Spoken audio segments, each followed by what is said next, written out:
تو حضرت عمر فاروق اپنے بیٹے سے کہنے لگے جا عبداللہ ابن عمر سے پوچھ کے آ کہ سب سے سخت گناہ کون سا ہے. توجہ ہے میرے بھائیوں، ادھر دیکھیے گا میری جانب، پوچھ کے آ کہ سخت گناہ کون سا ہے.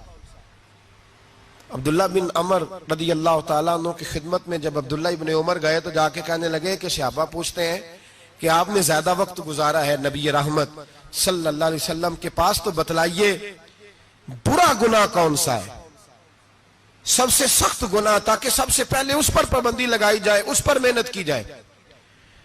تو حضرت عبداللہ ابن عمر کہنے لگے صحابہ کو جا کے بتا دو کہ سب سے برا گناہ شراب پینا ہے، سب سے برا گناہ، اور یہ ام الخبائث ہے، برائیوں کی جڑ ہے، گناہوں کی ماں ہے، یہ بنیاد ہے، باقی گناہ اسی سے شروع ہوتے ہیں.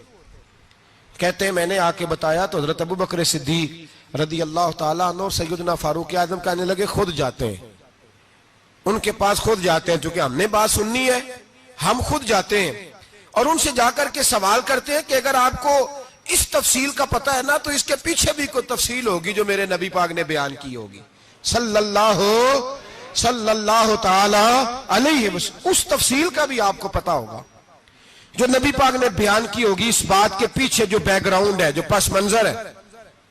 فرماتے ہیں کہ ہم اٹھے عبداللہ ابن عمر کے پاس گئے، ان سے جا کے پوچھا کہ جناب آپ نے یہ تو فرمایا ہے شراب ام الخبائث ہے، تو اس کے پیچھے پس منظر کیا ہے؟ تو عبداللہ ابن عمر کہنے لگے یہ میں نے اپنے پاس سے نہیں کہا، یہ میں نے نبی پاک سے سنا ہوا ہے. حضور سید عالم صلی اللہ علیہ وسلم بیٹھے تھے تو حضور نے فرمایا شراب، یہ نشہ، یہ برائیوں کی ماں ہے. اور پھر حضور نے ایک مثال بیان فرمائی، نبی رحمت علیہ السلام نے فرمایا بنی اسرائیل کا ایک واقعہ ہے. ایک خوبصورت جوان تھا تو ایک عورت کا دل آ گیا اس پر. یہ یاد رکھ لیں، ہم لڑکوں کو منع کرتے رہتے ہیں لیکن ہمیں گھر کی بچیوں پر بھی توجہ دینی ہوگی، ہمیں ان کے فون پر بھی نگرانی کرنی ہوگی، ہمیں وہاں بھی غور کرنا ہوگا. اس لیے کہ اگر کوئی بچی گنجائش نہ دے تو میرا خیال ہے کہ لڑکا جرت کرنے کی طاقت نہیں رکھتا. تو وہاں بھی ان کی اماں سے کہے کہ پابندی لگائے، بچی کسی کا موبائل لے کر کے کہیں اس کو استعمال تو نہیں کر رہی، اس پودے پر بھی توجہ دے، درخت بننے سے پہلے اس کی بھی نگرانی کریں، یہ بھی بڑا ضروری کام ہے. عورت کا دل آ گیا تو نبی پاک علیہ السلام فرماتے اس نے کوئی بہانہ لگایا، کسی کو کہا کہ اس نوجوان کو بلا کے لاؤ، اس کو کہو کہ ہم نے کوئی گواہی لینی ہے تجھ سے. وہ نوجوان آیا، ایک کمرے میں داخل ہوا تو اگلے کمرے میں لے گئے، وہاں داخل ہوا تو اس سے اگلے کمرے میں لے گئی، وہ داخل ہوا تو اسی طرح 7 مکفل کمروں میں لے گئی. میرے کریم رسول میرے محبوب پاک علیہ السلام فرماتے ہیں، صحابہ کو سمجھا رہے ہیں میٹھے لب و لہجے میں، فرماتے ہیں جب سب سے پچھلے کمرے میں لے گئی تو ایک لڑکا بندھا ہوا تھا وہاں رسیوں سے، شراب کا پیالہ پڑا ہوا تھا. اور بی بی کہنے لگی کوئی گواہی شواہی نہیں لینی، تجھے اس لیے بلایا ہے کہ تیرے اوپر دل آ گیا ہے، اب میرے ساتھ منہ کالا کر. تو وہ جوان کہنے لگا نہیں، میں نے اپنے نفس کو پاک رکھا ہوا ہے، میری نظر بھی پاک ہے، دل بھی پاک ہے، اور اس کی برکت یہ ہے کہ رب نے میری روح کو بھی پاک رکھا ہوا ہے، تو میں یہ حرکت نہیں کر سکتا. پاک لوگ پلید کاموں کی جانب توجہ نہیں کرتے، میں یہ حرکت نہیں کر سکتا. اقبال نے اپنے بیٹے کو دعا دی تھی، اس نے کہا تھا حیا باقی نہیں ہے زمانے کی آنکھ میں، خدا کرے کہ رہے تیری جوانی بے داغ، خدا کرے کہ رہے تیری جوانی بے داغ. کہا میرے ساتھ منہ کالا کر، اس نے کہا میں نہیں کرتا. کہنے لگی چل پھر اس کو قتل کر، اس کو میں نے باندھا ہوا. اس نے کہا میں قتل کیوں کروں، میری کیا دشمنی ہے؟ کہا پھر شراب پیو. کہا میں شراب بھی نہیں پیتا. تو وہ کہنے لگی اب تو میں نے تجھے اپنے چنگل میں پھانس لیا ہے، اب تو یہاں سے بچ کے جا نہیں سکتا، اور اگر تو باہر جائے گا تو میں شور کروں گی، لوگ جمع کروں گی، اس نے میری عزت آبرو پہ ہاتھ ڈالا ہے، تو بچ تو نہیں سکتا، ایک کام تو کرنا پڑے گا. محبوب فرماتے ہیں اس نوجوان نے سوچا کہ زنا بھی بہت بڑا جرم ہے، قتل بھی بہت بڑا گناہ ہے، چلو اب مجبوری ہے تو شراب پی لیتا ہوں. لیکن وہ سمجھا نہ کہ شراب تو بنیاد ہے.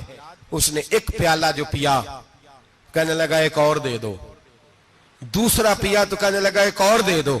اب 3 پیالے 3 بوتلیں شراب جو پی چکا تو خماری چڑھ گئی. اب اس عورت کے قریب جانے لگا کہ میں تیرے ساتھ زنا کروں گا. اس نے کہا جب تک میں قریب نہیں آنے دوں گی جب تک تو اسے قتل نہ کرے. اس نے اسے قتل بھی کیا, زنا بھی کیا. تو محبوب فرمانے لگے یہ قتل اور زنا جو ہوا ہے تو یہ شراب کی وجہ سے ہوا ہے. گویا شراب وہ جرم ہے جو قتل بھی کرائے گی, جو زنا بھی کرائے گی.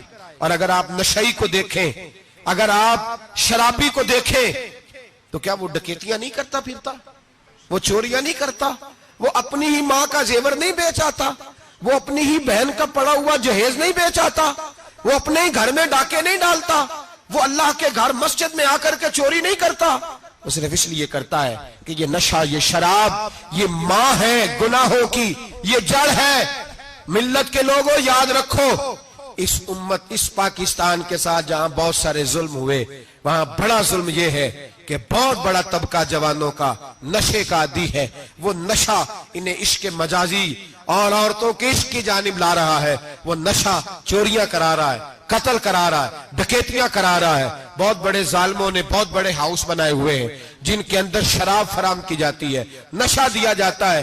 میں نے تو ایسے ایسے لفظ سنے کہ الیکشن کے دنوں میں ووٹ لینے کی خاطر سیاستدان انہیں نشہ فراہم کرتے ہیں, انہیں باندھ کے رکھتے ہیں, روز تمہیں پڑیا ملے گی, ووٹ ہمیں ڈالنا. اتنا ظلم, اتنی زیادتی, اتنا جبر, ایک انسان کے ساتھ کھیلنا. لوٹ آؤ, پکڑو ان کا دامن, اپنے گھروں کو بچاؤ, اپنے دوستوں کو بچاؤ. جاگو جاگو امت کے لوگوں جاگو, میرے نبی پاک صلی اللہ علیہ وسلم کے کلمہ گو لوگوں کو بچاؤ.